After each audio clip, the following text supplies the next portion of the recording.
নবীর সামনে একজন সাহাবী এসে বলল, ইয়া রাসূলুল্লাহ, মাতা সাআ, কিয়ামত কখন হবে আমার একটু বলে দেন। নবীজি বললেন, ওয়াইলাকা ওয়া মা আ'দাত্তা লাহা, আফসোস তোমার জন্য, তুমি জিজ্ঞাসা করলা কিয়ামত কখন হবে। আমি জানতে চাই কিয়ামতের জন্য তোমার কি প্রস্তুতি আছে। এই সাহাবা জবাব দেয়, ইয়া রাসূলুল্লাহ, মা আ'দাত্তু লাহা, আমার তেমন কোনো প্রস্তুতি নাই। ইল্লা আন্নী উহিব্বুল্লাহ ওয়া রাসূলা, একটা প্রস্তুতি আমার আছে, আমি সব থেকে বেশি ভালোবাসি আপনাকে, আপনার রব আল্লাহ তাআলাকে।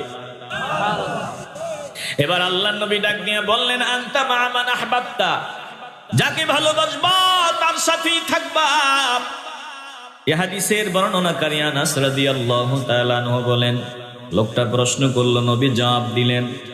আর নবীর জবাবটা শুনিয়া সাহাবায়ে কেরাম এত খুশি ওই দিন হয়েছে, ফামা রাআইতুল মুসলিমিনা ফারিহু বিশাইইন বাদাল ইসলামি ফারহাহুম বিহা, ইসলাম আবির্ভাবের পর সাহাবায়ে কেরামকে এত খুশি হতে দেখা যায় নাই, যত খুশি তারা ওই দিন হয়েছিল নবীর জবান মোবারকের কথা শুনে।